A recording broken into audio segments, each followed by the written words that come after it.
नासरीन अहम ख़बर से शेयर करियूं पिया। कराची 9 मई ते भंडा वारो मामलो।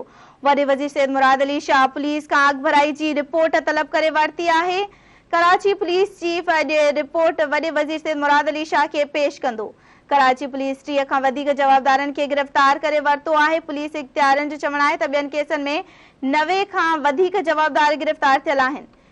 इख्तियारनि जो चवणु आहे त CCTV फुटेजिस टेक्निकल ज़रिए भनटा समेत सरकारी मिल्कियतुनि खे नुक़सान पहुचाईंदड़ जवाबदारनि जी ॻोल्हा कई पई वञे।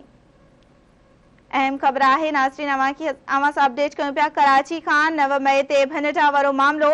वॾे वज़ीर सैयद मुराद अली शाह पुलिस खां आग भराई जी रिपोर्ट तलब करे वरती आहे।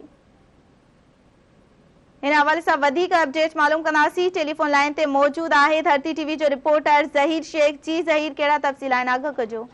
जी, 9 मई ते जेको वाक़ियो पेश आहे उनजे लाइ IG सिंध खां जेको आहे वॾे वज़ीर जेको आहे रिपोर्ट तलब कई आहे, जंहिंमें IG सिंध जो चवणु आहे त 30 खां वधीक जवाबदार जेके जिन जे मथां दहशतगर्दी जेको आहे कलम हया विया आहिनि उन्हनि खे गिरफ़्तार कयो आहे। इन सां गॾु गॾु IG सिंध पंहिंजी रिपोर्ट इहो बि लिखियो आहे 90 खां वधीक जेके जवाबदार आहिनि जेके ॿियनि केसनि में घुरिबल आहिनि उन्हनि खे बि गिरफ़्तार कयो आहे। इन सां गॾु गॾु बाहि हणण जी समेत जेको 165 जवाबदार उन्हनि खे गिरफ़्तार कयो आहे।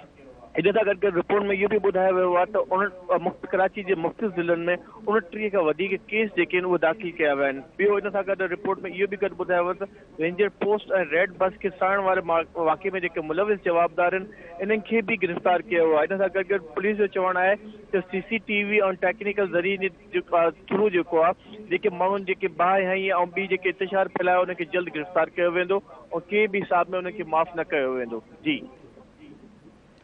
ठीक है ज़हीर, अमां जी मेहरबानी, तफ़सील का आगाह कयो।